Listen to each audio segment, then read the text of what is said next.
Hello everyone, welcome back to my YouTube channel. First 6 months में जो problems होती हैं उसके बारे में मैं बात कर रहा हूँ और आज मैं एक ऐसी चीज़ के बारे में मैं बात कर रहा हूँ जो पेरेंट्स को लगता है प्रॉब्लम है, लेकिन वो एक्चुअली प्रॉब्लम नहीं है और वो चीज़ है लूज़ मोशन। आप बोलेंगे लूज़ मोशन तो प्रॉब्लम है भाई, मैं आपको बताऊँगा हमेशा नहीं, क्योंकि गैस्ट्रोकोलिक रिफ्लेक्स की वजह से होता है जो कि नॉर्मल चीज़ है। तो क्या होता है गैस्ट्रोकोलिक रिफ्लेक्स? हम कैसे डिफरेंशिएट कर सकते हैं? यही आज की वीडियो में मैं बताऊँगा। मेरा नाम डॉक्टर ताहिर है, मैं एक सीनियर कंसल्टेंट पीडियाट्रिशियन हूँ, एसएमजेएस हॉस्पिटल जम्मू में और आजकल जम्मू में काम करता हूँ। तो मेरे यूट्यूब चैनल पे रिलायबल इन्फॉर्मेशन आपके बच्चे के हेल्थ और सिकनेस के बारे में मिलती है। तो अगर आपने चैनल को सब्सक्राइब नहीं किया है तो प्लीज़ कर लें। तो शुरू करते हैं। देखिए, कॉमन है हमारे पास जब फर्स्ट मदर होती है जिसको पता नहीं होता है, तो वो आते हैं तीसरे दिन, चौथे दिन, 10वें दिन कि भाई डॉक्टर साहब बच्चे को लूज़ मोशन हो गए।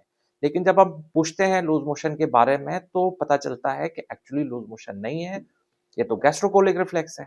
गैस्ट्रोकोलिक रिफ्लेक्स क्या होता है? देखिए, जब हम बड़े लोग जो होते हैं, हम तो खाना खाते रहते हैं लेकिन हर वक़्त तो पॉटी नहीं करते हैं, क्योंकि हमें कंट्रोल आ गया है।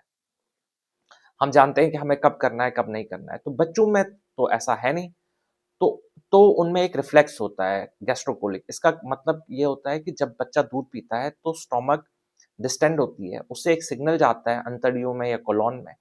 कोलोन में जो पॉटी बनी हुई है, उस सिग्नल से वो खाली हो जाता है। तो इसका मतलब जब भी बच्चा दूध पिएगा, तो दूध पीते-पीते या 5-10 मिनट के अंदर-अंदर थोड़ी-सी पॉटी होना नॉर्मल हो सकता है। तो बच्चे तो 8-10 बार दूध पीते हैं, तो 8-10 बार 2-3 चम्मच पॉटी होना नॉर्मल है। इसके लिए आपको चिंता नहीं करनी है।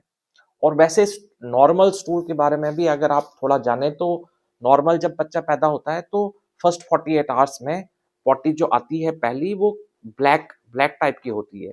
पहले 2-3 दिन ब्लैक कलर की, उसको हम मेकोनियम बोलते हैं, तो ये नॉर्मल है। फिर 3 से 5 दिन थोड़ा ग्रीनिश भी आ सकती है और 5 दिन के बाद फिर नॉर्मल स्टूल जो हम बोलते हैं, जो थोड़े-थोड़े दाने जैसे और थोड़ा-सा पानी उसमें होता है। तो ठीक है, गैस्ट्रोकोलिक रिफ्लेक्स ये हो गया जिसमें कि हर बार थोड़ा-थोड़ा पॉटी हो, लेकिन कम है, तो ये तो इसके लिए तो चिंता नहीं करनी है। तो लेकिन अब लूज़ मोशन भी हो सकते हैं, हालाँकि रेयर है खासकर ऐसे बच्चों में जो सिर्फ़ माँ का दूध पीते हैं। तो ऐसे बच्चों में यूजुअली लूज़ मोशन या डायरिया नहीं होता, क्योंकि डायरिया यूजुअली इन्फेक्शन से होता है, यूजुअली। तो कैसे पहचानेंगे? देखो, जो डायरिया है उसमें पानी बहुत ज़्यादा निकलेगा। नॉर्मल जो स्टूल है, उसमें 2-3 चम्मच पॉटी निकलेगा, थोड़े दाने जैसे होगा, थोड़ा-सा पानी भी होगा। लेकिन अगर बच्चे को डायरिया है, तो उसमें बहुत ज़्यादा, मानो डायपर भर-भर के 3-4 बार बच्चा पॉटी कर रहा है, तो उसको हम लूज़ मोशन बोलेंगे। या अगर खुदा ना खास्ता पॉटी के साथ ब्लड आ रहा है या म्यूकस आ रहा है, तो इसको उसको हम लूज़ मोशन बोलते हैं। तो अगर 2-2 3-3 चम्मच बच्चा पॉटी कर रहा है, तो उसके लिए आपको टेंशन नहीं लेनी है, ये नॉर्मल हो सकता है। इसके लिए बड़े सारे लोग एंटी डायरियल जो कि स्ट्रॉन्ग एंटीबायोटिक यूज़ करते हैं, तो प्लीज़ ना करें। अगर लूज़ मोशन है, तो उसके लिए हम ओआरएस दे सकते हैं, लेकिन बेटर है कि इतने छोटे बच्चे में अगर लूज़ मोशन हो, गैस्ट्रोकोलिक रिफ्लेक्स नहीं, लूज़ मोशन अगर हो तो पीडियाट्रिशियन से मिलना ज़रूरी है।